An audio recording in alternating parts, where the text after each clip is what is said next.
Hopefully your 2020 is going well. If you had any New Year's resolutions, hopefully you're sticking with it. It's really hard on that first day to actually do whatever resolutions that you were trying to do because you stayed up late the night before, unless you have kids, in which case you went to bed at 10 o'clock. And the difference between celebrating at midnight and 10, you can just say, woohoo! When we wake up, it's a new year. My New Year's resolution was to get rid of all the little red dots on my email and my text message. And I did that. I just clicked read all. So if you emailed me or texted me last year, probably not going to respond to that. So you're going to need to re-up in 2020. I'm trying to stay up on top of things. One of the things in 2020 that is a big deal is this word it's a relatively new word in terms of how we use it, the word influencer. So traditionally, the word influencer has simply meant a person or a thing that influences another. It's just something that has influence over something. But because of social media, influencer has become some new type of really a job, an occupation that people have. So a social media influencer, it's kind of one step further than that. It's an individual who has the power to affect purchase decisions of others based on their relationship with their audience. Now, to put this in perspective with you, in 2020, it's estimated that social media influencers, that marketing will be $8 billion. Now, this is what that means. That means that companies will spend $8 billion paying social media influencers to use their platform to influence their followers to buy whatever they're selling. To put it in perspective, Estee Lauder, the giant makeup company, this next year, they're moving 75% of their budget to go towards social media influencers. So most of their marketing will not be the traditional TV commercial or the magazine ad trying to get you to see their makeup. No, most of their marketing will be simply a person posting on their Instagram account, their Twitter, their Facebook page to their group of people about how they like such and such product, because they found that far and away is more impactful way to spend marketing dollars than it is to do what we consider traditional marketing. Now, for some of you that you're still trying to track exactly, okay, what does it mean to be an influencer? What does that look like? I've got a picture of what I think, in my mind, would be an influencer. This right here. That's me in the 90s, in junior high, right there. Now, to put this picture in perspective, the 90s were a different time, but I want to point out a few things that are very specific. The jorts, those are important to notice. The high white socks. Now, in the 90s, it's not like today. This wasn't taken with a smartphone. This wasn't even taken with a digital camera. In order to get this sucker developed, this had to have been taken with an actual camera at some point. That film would have then been taken to a different place and dropped off. That individual would have processed this film, possibly in an hour if you paid for that. Some other random person I don't know looked through a whole bunch of photos, one of which was this, and said, wow, that's an influencer if I've ever seen one. And then you had to go back, pay for it, pick it up in a little envelope, and then scroll through to determine whether or not they ended up being good pictures or not. In the 90s, at some point, everybody looked like this. Jorts were just the thing. That was kind of the in hairstyle. You can't really tell, but I've got a cool necklace on because at some point I saw someone wearing a necklace and I'm like, I'm going to do that. The truth is we all have different things in people that influence us. The reason that you're dressed the way that you are right now and the reason that I'm dressed the way that I am right now is because we are being influenced somehow, some way by culture around us. This is the norm. Even if you say, well, no, I don't dress like everybody else, I'm going to be different. Even in your pocket of different, you're dressing that way because there's some other group of people that dress that way. That's just the honest truth. And so now people are trying to figure out how can I use my influence in order to make money off of it. And now, if you're someone out there that does a really good job on social media, building your brand or building your business or selling stuff, I'm not knocking it. I'm just trying to recognize kind of as a culture where we're moving and where we're headed. I looked through a whole bunch of different blogs this week, a whole bunch of different websites, and they're all promoting to people how you too can become an influencer. Here's what most of them said. Most of them had a tagline that looked something like this. They would say, be an influencer, and then the entire article was about how you can maximize your brand with your audience in 2020 to make it your best year ever. And so most people, if they're an influencer, the question is, how can I use my platform in order to make my life better? The influencers primarily, it's all about looking at my life and figuring out how do I use it for me. My question to start off 2020 as we enter into a new year, what are the things in your life do you think are influencing you? And who are the people that you think that you're influencing? How is it that you use the influence that you have in your life? Who are you using it to benefit? What are you using it for? If you've got a Bible, I encourage you to open it up with me to the book of Luke. Luke chapter 10. We're going to be looking at a very famous story. It's a parable that Jesus tells. Even if you're unfamiliar with church or new to church, this is a story you've probably heard. It's called the Good Samaritan. It's a famous story, but oftentimes people miss the point of the story, which we very clearly see right up front. It's a story where Jesus talks about influence, about how to use our influence and what it should look like. So if you've got your Bible, Luke chapter 10, starting in verse 25, here we go. It says, and behold, a lawyer stood up to put him to the test, saying, Teacher, what shall I do to inherit eternal life? Now pause for just 1 second, because when it says lawyer, you and I have one understanding of a lawyer. For the first century, for a Jewish lawyer to stand up, this is someone who knows the Old Testament law really, really well. So this is someone who's really trying to trick Jesus. He understands the law. He's trying to test him. So he's saying, Rabbi, teacher, what shall I do to inherit eternal life? Verse 26, Jesus said to him, what is written in the law? How do you read it? So instead of answering his question, he just gives him another question. Verse 27, and he answered, this is the lawyer. The lawyer says, you shall love the Lord your God with all your heart and with all your soul and with all your strength and with all your mind, and your neighbor as yourself. And he said to him, you have answered correctly. Do this and you will live. Verse 29, but he, the lawyer, desiring to justify himself, said to Jesus, and who is my neighbor? Now, if you're someone who circles or underlines, that's the phrase to circle or underline. That's the whole point of what we're about to read. The whole point of the Good Samaritan is answering this question, who is my neighbor? Throughout the Old Testament and New Testament, you hear that phrase over and over again. That we're supposed to love God, and that we're supposed to love our neighbor as ourselves. Love your neighbor. But who then is our neighbor? In the first century, a Jewish understanding of your neighbor would be your fellow Jew, someone else who is like you. Jesus gives a different answer. Look in verse 30. Jesus replied, a man was going down from Jerusalem to Jericho, and he fell among robbers, who stripped him and beat him and departed, leaving him half dead.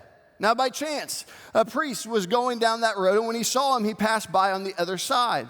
So likewise, a Levite, when he came to the place and saw him, passed by on the other side. But a Samaritan, as he journeyed, came to where he was, and when he saw him, he had compassion. Now pause for a second, because the storytelling method that Jesus uses is a very common one that we see the Jewish rabbis use in the first century. That he's telling this parable, this story, and oftentimes what they would do is they would kind of stair-step down in likelihood. So he starts out with the priest. A Jewish priest is going to be kind of at the top of this understanding of the hierarchy in terms of someone who is called to live a holy life. So he walks upon someone who looks half dead. Jesus is very specific when he says that this person looked half dead. And the priest, knowing that if he touches someone that is dead, walks around on the other side. That probably the audience is kind of getting it. They can understand, well, a priest, they can't touch something dead. He's not sure one way or the other, so he walks around it. Now, a Levite is one step lower than a priest. So that is one of the groups of people that exist inside of Israel. It's one of the tribes of Israel. And so the Levites had this special calling. All the priests came from the tribe of Levi. And so they are still one step kind of holier, one step removed from your typical Jew. And so the Levite comes and walks and sees the exact same thing. And he also chooses to walk around on the other side. Now, normally in the storytelling structure, what they would do is they'd go from a priest to a Levite to a regular Jew. But that's not what Jesus does. Jesus chooses someone completely different. He chooses a Samaritan. Now, a Samaritan would have been someone from a completely different race. The Jews and the Samaritans, they hated each other. This is someone that probably the audience, when they're hearing about the Samaritan, there's a little bit of a gasp, there's a little bit of a shock. They're not thinking that a Samaritan should be a part of the story. It says that he's journeying, he's going along his way, and then at the very end, the last word in verse 33, if you circle or underline, it says he had compassion. That word compassion. Verse 34, he went to him and bound up his wounds, pouring on oil and wine. Then he set him on his own animal and brought him to an inn and took care of him. And the next day he took out 2 denarii and gave them to the innkeeper, saying, take care of him, and whatever more you spend, I will repay you when I come back. Verse 36, Jesus now turns back to the lawyer. He's asking, which of these 3 do you think proved to be a neighbor to the man who fell among the robbers? He said the one who showed him mercy. He didn't even say the Samaritan. He wasn't even willing to say that word. He just simply said that one in the story who happened to show mercy. And Jesus said to him, you go and do likewise.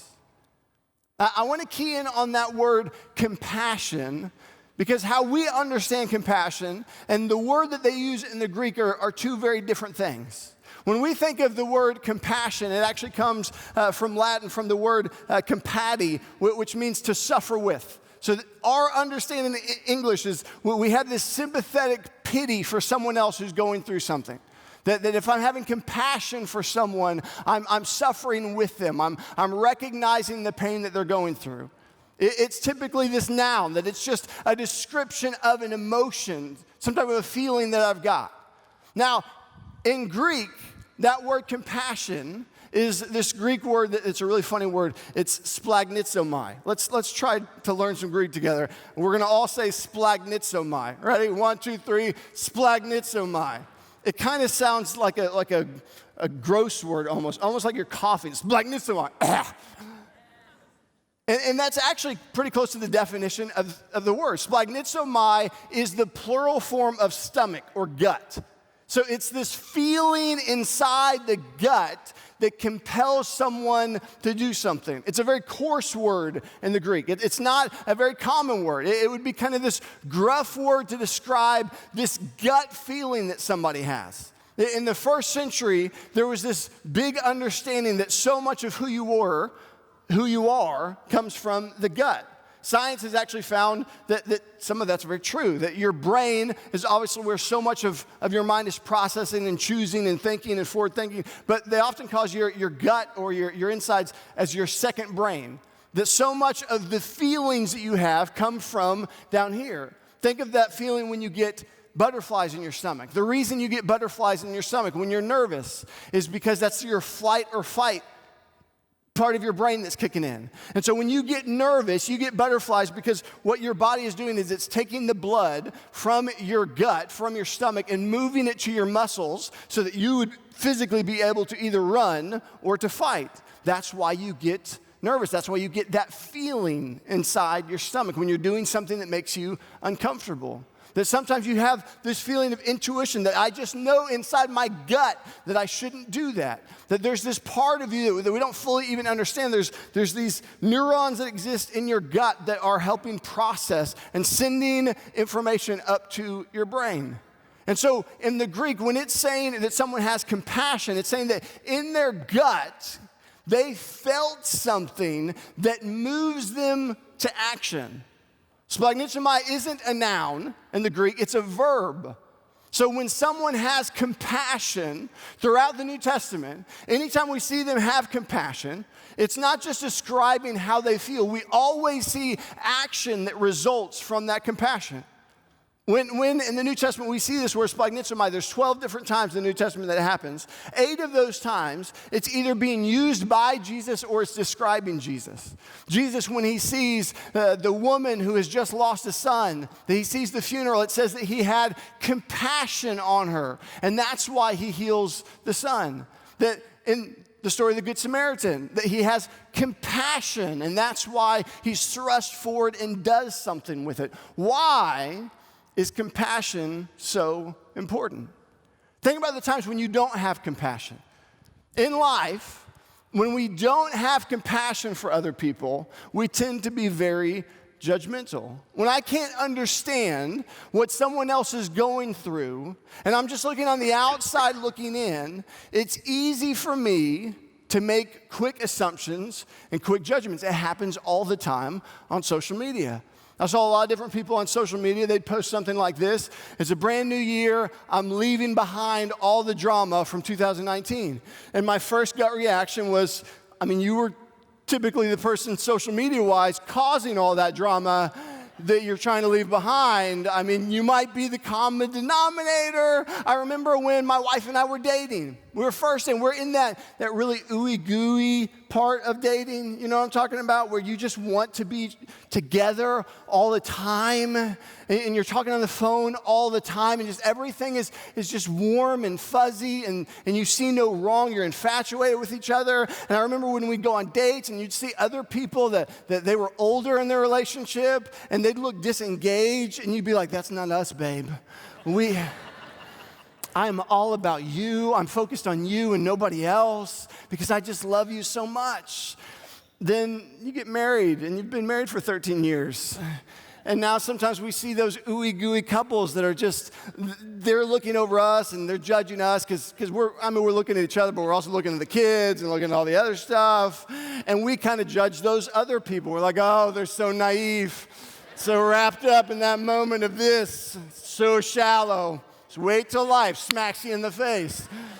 You do it with parenting. I remember before having kids, I'd be at a restaurant. I'd be having food. I'd be looking over, and somehow a table with a small child would end up right next to us. And they'd start crying, and they'd start throwing food, and they'd start making a mess. And you're just like, oh, man, isn't this the worst? It's easy to be judgmental and look at them and say, why don't you take care of your child? It's called parenting. Of course, I wasn't a parent at that time, so parenting was really easy for me. And then I had kids, and I can remember with our first, who didn't sleep through the night until after the age of 1, being at a restaurant when he was like 8 or 9 months old, and he started acting up and throwing food and making noises. And I remember looking around and seeing the judgmental eyes and wanting to say, I have not slept for 9 months. I need this, okay? Judge all you want. He's going to throw some food, and you can deal with it. That once you've suffered, once you've experienced pain, it causes you to have a different view or a different perspective with other people who are experiencing that same pain. But when we haven't experienced that pain, when we haven't experienced that same suffering, we tend to be judgmental. So how do we fix that? This understanding in the New Testament is that what Jesus is calling us to do when he asks this question of who's my neighbor? How am I supposed to love my neighbor as myself? That Jesus gives an answer that culturally was kind of flipped upside down, which is what Jesus' teachings do all the time. That Jesus kept taking up Old Testament things and say, hey, here's what you believe and here's what you think, but I'm going to flip it upside down. You've been told to love your neighbor. I'm going to tell you you need to love your enemy. I'm going to tell you need to take it one step further.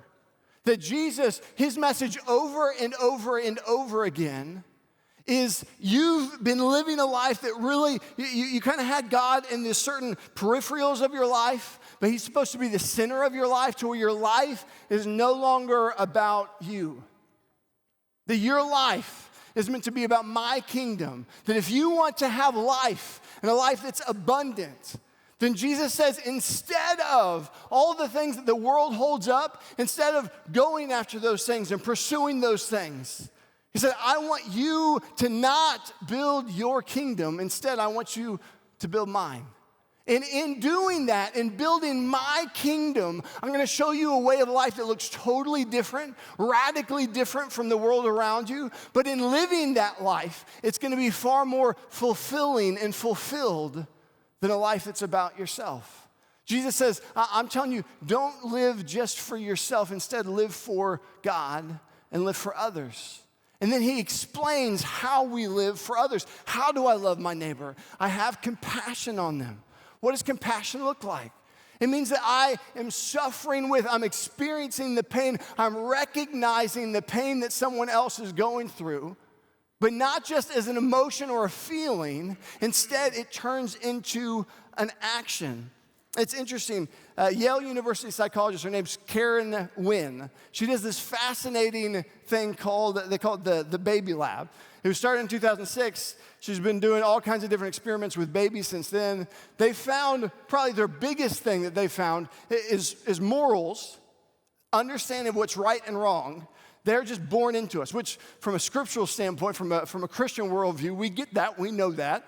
But this is a secular group that has proven scientifically that babies have morals, that they understand the difference between right and wrong. And what they do is they take puppets, and they do lots of different things with puppets. And so first they'd start with older kids, and I say older kids by like 9-month, 10-month-old babies, and they'd find that if they'd have 2 puppets or 3 puppets, and 2 of the puppets were doing a really good job sharing, and then that 3rd puppet would steal whatever they were sharing and run away with it, that then when they brought those puppets out to those kids, that they would shun the mean puppet and they would go towards the nice puppets. Like they recognized that behavior was wrong, that they weren't supposed to do that. And so through all the way down to 3 months, through these different experiments, they found that even 3-month-olds understand right and wrong. But one of the fascinating studies that they did is they found that kids' preferences dictate how they relate to the puppets.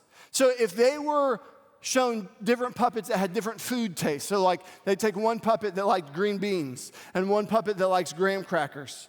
And if those kids really hated green beans but really liked graham crackers, when they were put around those puppets, here's what they'd find, that those kids, not only would they like the puppet that liked the same food as them better, like the graham cracker puppet, not only that, they would then start to hit the other puppet that liked the green beans. And so what on earth does that have to do with compassion? Here's where I'm going with it. That you and I naturally, here's our norm. We are always going to typically surround ourselves by people that look like us, that act like us, that make us comfortable. The people that have different preferences, people that are different, are people that naturally we're not going to want to be around those type of people. Jesus flips that upside down. That the first century church is totally different than any other religion that had ever existed at that point. Why? Because it wasn't just one ethnicity. It wasn't just one socioeconomic class. It wasn't just one group of people that all looked the same.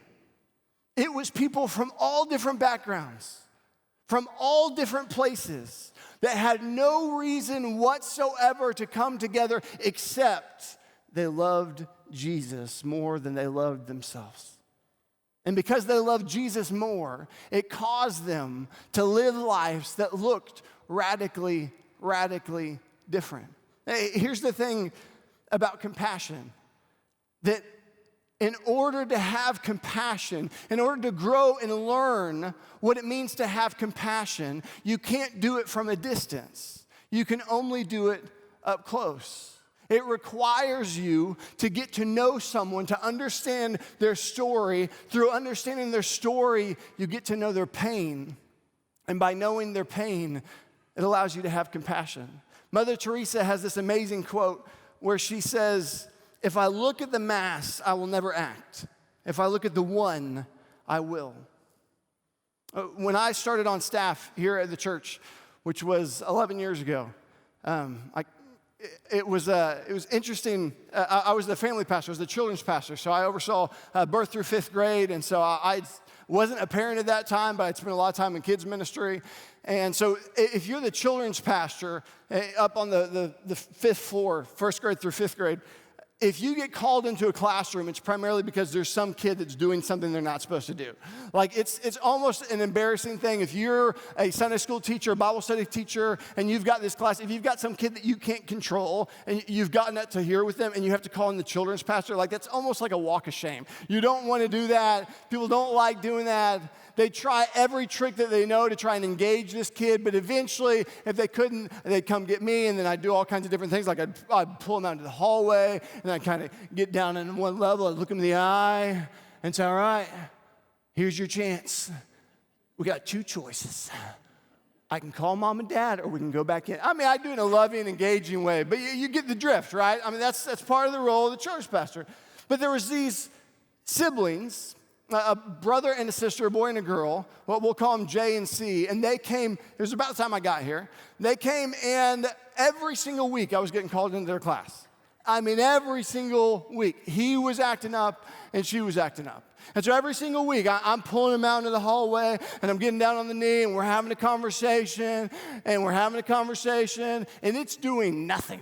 Like, normally, I was pretty good with kids. I mean, if you're going to be a children's pastor, you have to be pretty good with kids. And I was trying every trick that I know. I was trying love and logic. I was trying to bribe the child. I mean, whatever would have worked, and nothing was working. And I'll be honest, as a confession, there was a part of me in the back of my mind that started to think, maybe this week if they don't show up, it's not that bad of a thing. I mean, I'm not supposed to think that as a children's pastor. You're supposed to want every kid to want to be here, to learn more about God, to worship God. But in the back of my mind, I'm like, but the other kids would learn so much better if they just didn't show up. And man, over time, it was just a hard couple of kids to work with. And then everything changed. And nothing changed on their part, but everything changed on my part. And that is, for the first time, I heard their story.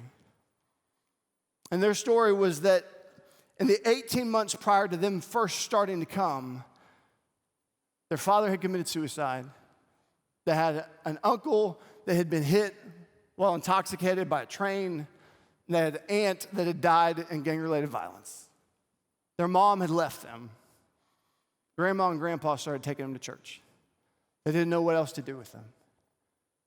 And so before, where I saw these kids that just had discipline problems and issues, all of a sudden, once I understood their story, everything changed. But not on their part. They continued to act up every single week. But something inside of me, all of a sudden, I realized these are 2 kids that have experienced nothing but pain and sorrow and heartache and brokenness. And their entire life, especially in these last 18 months, they have basically been told, you are not loved.